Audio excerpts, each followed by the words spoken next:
नमस्कार, आप देख रहे हैं एवन उत्तराखंड और मैं हूं आपके साथ आयुषी गुप्ता। बुलेटिन की शुरुआत करेंगे इस वक्त की हेडलाइंस के साथ।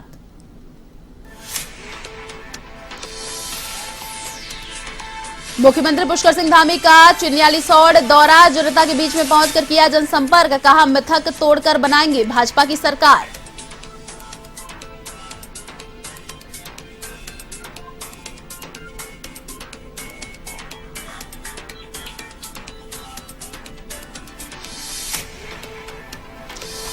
उत्तराखंड में भाजपा ने जारी की विधानसभा चुनाव के लिए 30 स्टार प्रचारकों की सूची। पीएम मोदी, शाह, नड्डा और सीएम योगी करेंगे प्रचार, तो मुख्यमंत्री पुष्कर सिंह धामी और प्रदेश अध्यक्ष मदन कौशिक का भी नाम।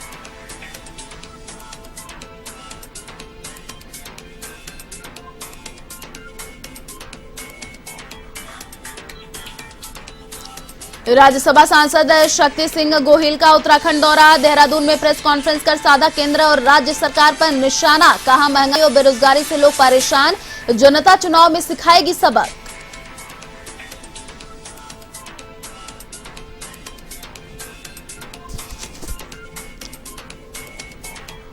उत्तराखंड में नामांकन के बाद सभी दलों के प्रत्याशियों ने किया प्रचार तेज, नेता घर घर जाकर कर रहे जनसंपर्क, तो सभी 70 विधानसभा सीटों के लिए 750 ने किया नामांकन। 14 फरवरी को मतदान और 10 मार्च को मतगणना।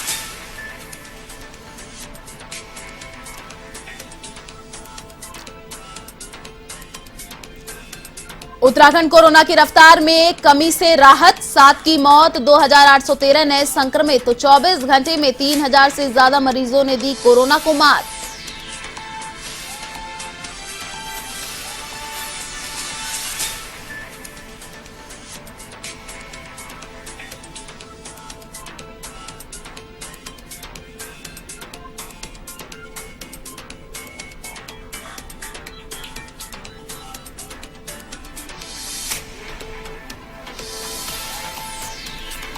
और अब खबरें विस्तार से। उत्तराखंड में चुनावी दौरे को लेकर मुख्यमंत्री पुष्कर सिंह धामी उत्तरकाशी के चिन्यालीसौड़ पहुंचे। यहां मुख्यमंत्री धामी जनता के बीच पहुंचे और जनसंपर्क करके लोगों से वोट देने की अपील की। आपको बता दें कि चुनावी मौसम में यहां की कई समस्याएं सामने आई हैं। जनप्रतिनिधियों ने इन समस्याओं पर कोई ध्यान नहीं दिया है। उत्तरकाशी जिले के यमुनोत्री विधानसभा सीट पर चिन्यालीसौड़ शहर की समस्याएं मुख्य चुनावी मुद्दा है। चिन्यालीसौड़ का बीते 5 वर्षों में काफी विस्तार हुआ, लेकिन समस्याएं जस की तस बनी हैं। सबसे बड़ी समस्या चिन्यालीसौड़ में फायर सर्विस नहीं है। यहां से भाजपा के प्रत्याशी केदार सिंह रावत हैं। उनका दावा है कि विधानसभा क्षेत्र के तीनों महाविद्यालयों को पीजी कॉलेज का दर्जा दिलाना प्राथमिकता में रहेगा। चिन्यालीसौड़ अस्पताल को उप जिला चिकित्सालय कराया जाएगा। हमारा प्रयास रहेगा कि विधानसभा क्षेत्र में मेडिकल कॉलेज की स्थापना की जाए।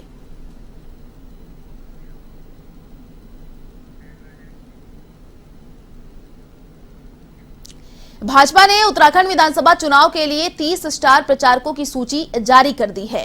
प्रधानमंत्री नरेंद्र मोदी, यूपी के मुख्यमंत्री योगी आदित्यनाथ, भाजपा के राष्ट्रीय अध्यक्ष जेपी नड्डा और केंद्रीय गृह मंत्री अमित शाह उत्तराखंड में पार्टी के स्टार प्रचारक होंगे। स्टार प्रचारकों में रक्षा मंत्री राजनाथ सिंह, केंद्रीय सड़क एवं परिवहन मंत्री नितिन गडकरी, प्रदेश चुनाव प्रभारी प्रहलाद जोशी, प्रदेश प्रभारी दुष्यंत कुमार गौतम के नाम प्रमुख है। इनके अलावा मुख्यमंत्री पुष्कर सिंह धामी, प्रदेश अध्यक्ष मदन कौशिक, केंद्रीय मंत्री स्मृति ईरानी, मध्य प्रदेश के मुख्यमंत्री शिवराज सिंह चौहान, केंद्रीय राज्य मंत्री वीके सिंह, रक्षा राज्य मंत्री अजय भट्ट, पूर्व केंद्रीय शिक्षा मंत्री डॉक्टर रमेश पोखरियाल निशंक, पूर्व मुख्यमंत्री विजय बहुगुणा, त्रिवेंद्र सिंह रावत और तीरथ सिंह रावत, प्रदेश सह प्रभारी रेखा वर्मा, सह चुनावी प्रभारी लॉकेट चटर्जी समेत कई लोगों को उत्तराखंड चुनाव के स्टार प्रचारक बनाए गए हैं।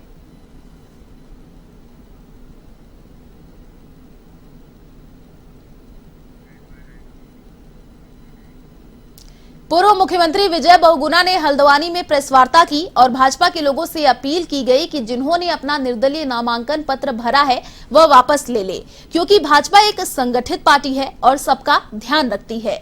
विजय बहुगुणा ने बताया कि भाजपा की विधानसभा चुनाव में जीत पक्की है और हरीश रावत, जो पिछली बार विधानसभा चुनाव में दोनों सीटों से चुनाव हार चुके थे और इस बार भी लालकुआ से हारने वाले हैं।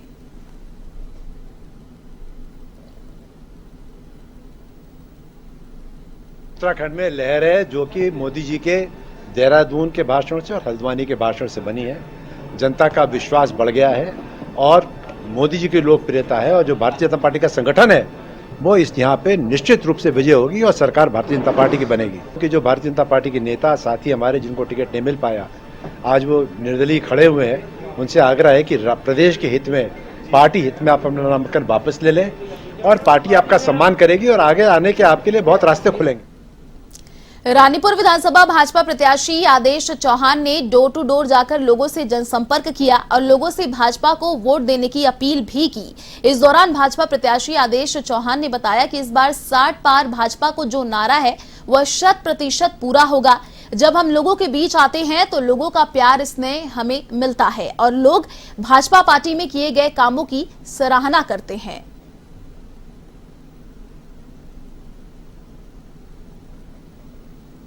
चुनाव का बिगुल बन चुका है और पूरा चुनावी माहौल है और चुनावी माहौल नहीं, मैं तो कहता हूँ पूरा भाजपा में माहौल है। और अभी मैं जहाँ भी जा रहा हूँ, जहाँ अब आज से पहले जहाँ गया हूँ, लोग नरेंद्र मोदी जी के काम को, हमारी प्रदेश सरकार के कामों, हमारे मुख्यमंत्री धामी जी के कामों की बहुत सराहना कर रहे हैं। और मुझे लगता है कि रानीपुर विधानसभा के अंदर एक तरफा केवल भारतीय जनता पार्टी आपको। कांग्रेस से राज्यसभा सांसद शक्ति सिंह गोहिल उत्तराखंड दौरे पर रहे, जहां उन्होंने देहरादून में प्रेस कॉन्फ्रेंस कर केंद्र और राज्य सरकार पर निशाना साधा। उन्होंने कहा कि महंगाई और बेरोजगारी से लोग परेशान हैं और इस बार के चुनाव में जनता बीजेपी को सबक सिखाएगी। शक्ति सिंह गोहिल जी पधारे हैं, तहे दिल आपका मैं 3 तिगाड़े काम बिगाड़े, बहुत काम बिगाड़े। ये कहते हैं एक डबल इंजन की सरकार, पर ये डबल इंजन कैसा है? एक ईस्ट में खींचता है, एक वेस्ट में, एक पूरब एक पश्चिम में खींचता है और बीच में जनता पीसी जाती है। ऐसे ये डबल इंजन है। मैं आपको एक उदाहरण दूंगा, आप सभी को याद होगा, भाजपा ने बार बार कहा था कि पहाड़ी है, यहां के लोगों को अस्पताल पहुंचाने के लिए हम एयर एम्बुलेंस सरकार रखेगी और एयर एम्बुलेंस लोगों को अस्पताल तक पहुंचाएगी। आप अब क्या कहते हैं कि भाजपा की उत्तराखंड सरकार ने एयर एम्बुलेंस के लिए प्रपोजल भेजा, पर भाजपा की भारत सरकार ने एयर एम्बुलेंस की मंजूरी नहीं दी तो एयर एम्बुलेंस नहीं चला। क्या ये डबल इंजन है कि एक इधर खींचता है, एक उधर खींचता है और बीच में जनता। खटीमा विधानसभा से कांग्रेस के प्रत्याशी भुवन कापड़ी ने विधानसभा चुनाव में भारी मतों से जीत का दावा किया। कापड़ी ने कहा कि विगत 5 साल में भारतीय जनता पार्टी के कुशासन से जनता उब चुकी है और महंगाई बेरोजगारी से जनता और युवा त्रस्त है और आने वाले चुनाव में बीजेपी का सफाया होगा और कांग्रेस की सरकार बनेगी।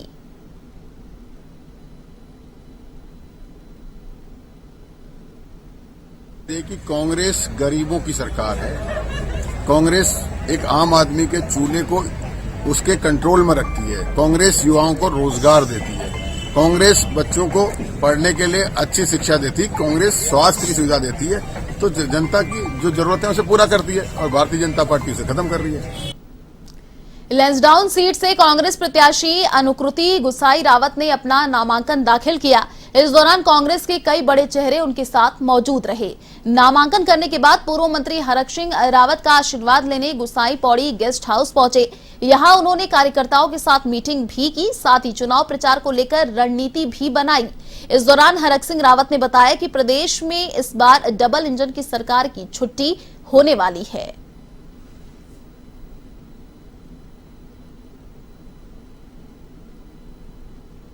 बात रही लैंसडाउन मेरा घर है, अपने घर की बेटी हूँ। और ज़रूर देखिए, मैं ये बात आपसे कह रही हूँ कि अगर आप देखेंगे तो अब सारे जितने लोग थे, आज कुछ प्रत्याशी जिन्होंने अपना नाम दिया था, आज मेरे साथ मेरे नामांकन में भी आए हैं, तो बहुत सारा प्यार। देखिए क्या होता है, नाराज़गी रहती है, लेकिन अपनी बेटी के लिए जब घर की बेटी की बात होती है तो सब लोग एक साथ आके खड़े होते हैं। पूरा लैंसडाउन का साथ मेरे साथ है, कांग्रेस पार्टी का आज जो समर्थन है वो मेरे साथ है।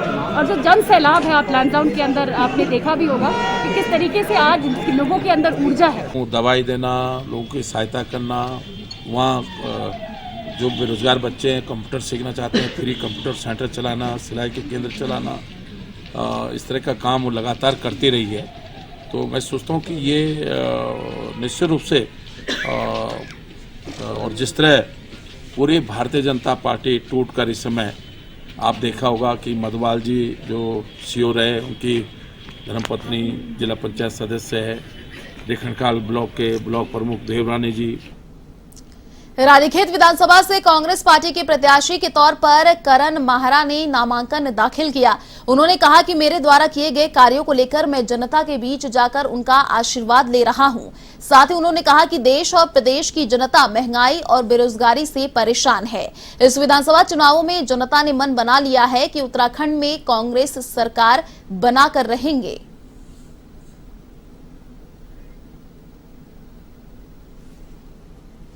लड़ाई थी, अंदरूनी लड़ाई थी, और जिस तरीके से कल भिक्यासैन क्षेत्र के मंडल अध्यक्ष जी ने मुझे समर्थन दिया है, वहाँ के कोषाध्यक्ष जी ने, राजेंद्र सिंह जी ने, त्रिलोक सिंह भंडारी जी ने समर्थन दिया है, नगरपालिका भिक्यासैन के अध्यक्ष के पति देवगिरी जी जो है उन्होंने मुझे समर्थन दिया है। साथ ही जिला पंचायत के सदस्य देवेंद्र रावत जी जो बीजेपी में थे वो अपने 100 समर्थकों के साथ मेरे संग शामिल हुए हैं कल कांग्रेस में, और भी बहुत से भारतीय जनता पार्टी के पदाधिकारी बीजेपी छोड़ के कांग्रेस में शामिल हुए हैं। ये अपने आप में दिखाता है कि कितना रोष भारतीय जनता पार्टी के कैडर। उत्तराखंड में चुनाव नजदीक है, उसे देखते हुए सियासी पारा चढ़ने लगा है। इसी के साथ दल बदल का दौर भी जारी है। अब देवभूमि व्यापार मंडल दिनेशपुर के महामंत्री और वार्ड नंबर 6 के सभासद पति प्रसन्नजीत शाह ने कांग्रेस छोड़कर भाजपा का दामन थाम लिया है। प्रसन्नजीत शाह ने दावा किया कि इस बार गदरपुर विधानसभा की सीट अरविंद पांडे जीत रहे हैं। साथ ही प्रदेश में भाजपा की सरकार बनने जा रही है।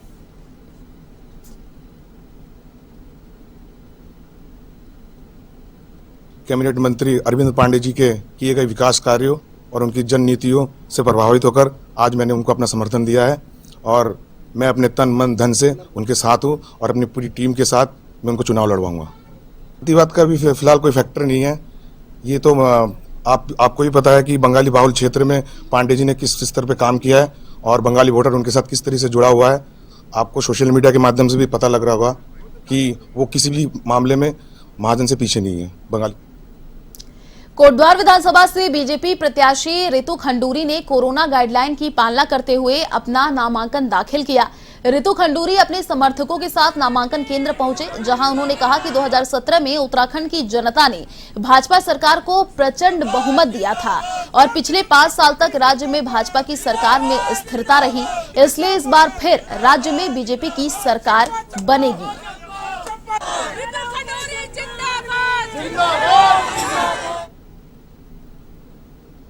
बहुत अच्छा लग रहा है, उत्साहित हूँ और लोगों के बीच में हूँ। पूरी कोटद्वार का जो मेरा संगठन है, पौड़ी का कुछ मुझे बहनें दिख रही हैं, यमकेश्वर से लोग आए हैं, मैं सबका आभार व्यक्त करती हूँ। और जो जोश मुझे देखने को मिल रहा है, मुझे पूर्ण विश्वास है कि पौड़ी की 6 सीट पर कमल खिलेगा।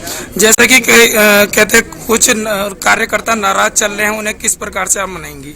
कार्यकर्ता हमारे नाराज चलते हैं, लेकिन संगठन से कोई बाहर नहीं जाता है, उनसे हम बातचीत करेंगे और वो फिर। अल्मोड़ा के जगेश्वर में इस बार भाजपा और कांग्रेस के बीच कांटे की टक्कर है।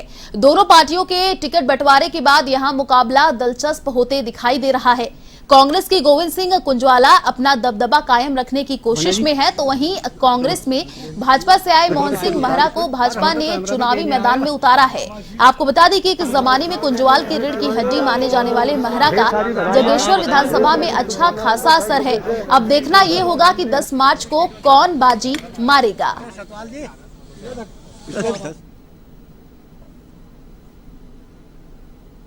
इसके बहुत तेज मुख्यमंत्री को बहुत बहुत धन्यवाद देना चाहता हूं और प्रदेश के अध्यक्ष जी को बहुत बहुत धन्यवाद देना चाहता हूं और हमारे देश पूरे देश के हमारे जो नेतृत्व के लोग हैं उनको धन्यवाद देना चाहता हूं।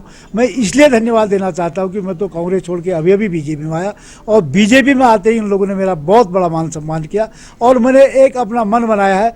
मैं जो मान सम्मान उन्होंने मेरे को दिया, मैं जागेश्वर से जीत करके यहाँ की सीट उनके झोली में डालने का मैंने मन बनाया। आम आदमी पार्टी के विधायक प्रत्याशी दीपक बाली ने काशीपुर में जनसंपर्क किया। उन्होंने कहा कि दूसरे दलों उन्हें भले ही बार बार वादा करने के बाद भी समस्याओं का समाधान न किया हो, लेकिन काशीपुर की जनता ने यदि उन्हें अपनी सेवा करने का मौका दिया तो वह 30 दिन के भीतर काशीपुर को जिला घोषित कर देंगे। बाली ने फिर दोहराया कि जनता मेरे वादों पर भरोसा करे और केवल एक बार मुझे सेवा का मौका दे।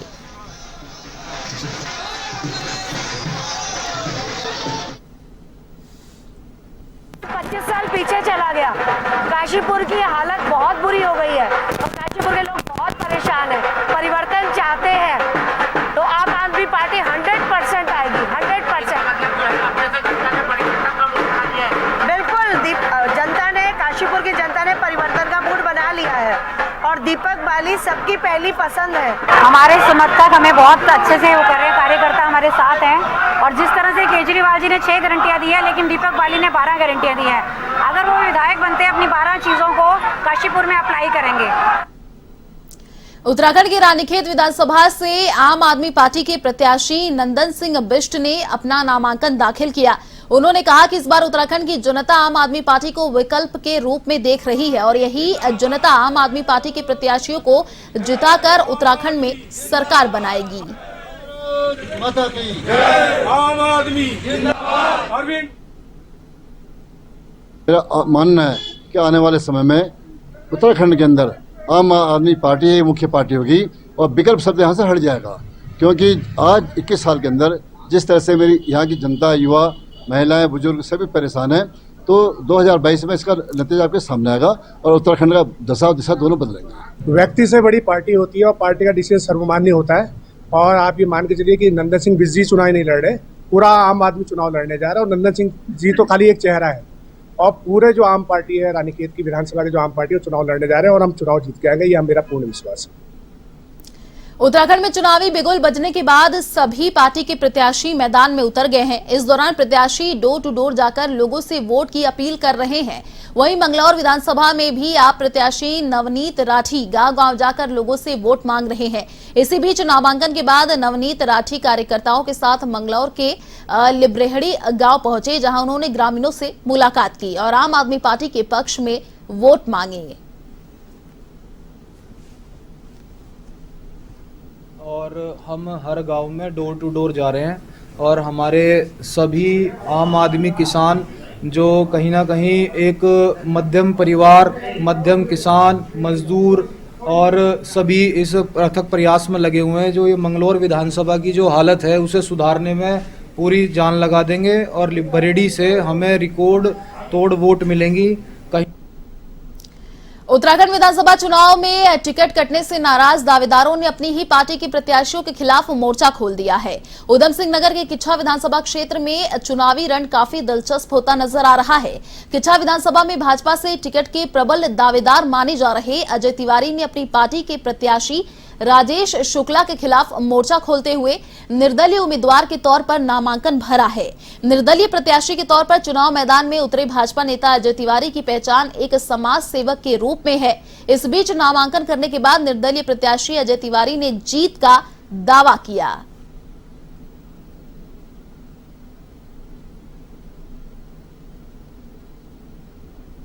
सम्मानित जनता ने, जितने भी हमारे देवतुल्य कार्यकर्ता थे और जिनके कहने पे आज जो ये पर्चा दाखिल किया है, ये सब लोग चुनाव मैदान में रहेंगे और जो भी मूलभूत सुविधाएं हैं और जिससे त्रस्त हैं सब लोग, और जिस तरीके की किच्छा में राजनीति होती है, हिंदू मुस्लिम करना कुछ नहीं, उसका जवाब देगी यहाँ की जनता। और सबने मन बना लिया और मैं पहले भी कह रहा था कि चुनाव तभी लड़ूंगा जब यहाँ की सम्मानित जनता और सभी कार्यकर्ता सब लोग कहेंगे, और सबने कहा।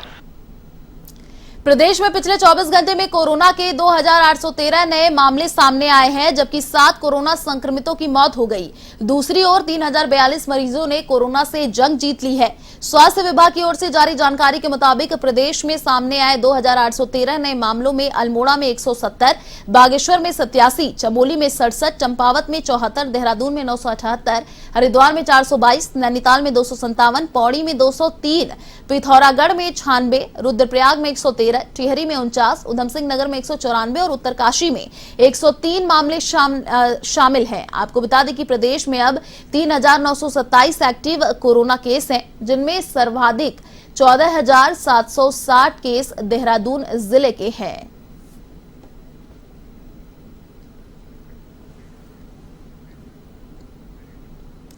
फिलहाल इस बुलेटिन में इतना ही। देश और दुनिया की तमाम बड़ी खबरों को देखने के लिए आप देखते रहिए A1 टीवी। नमस्कार।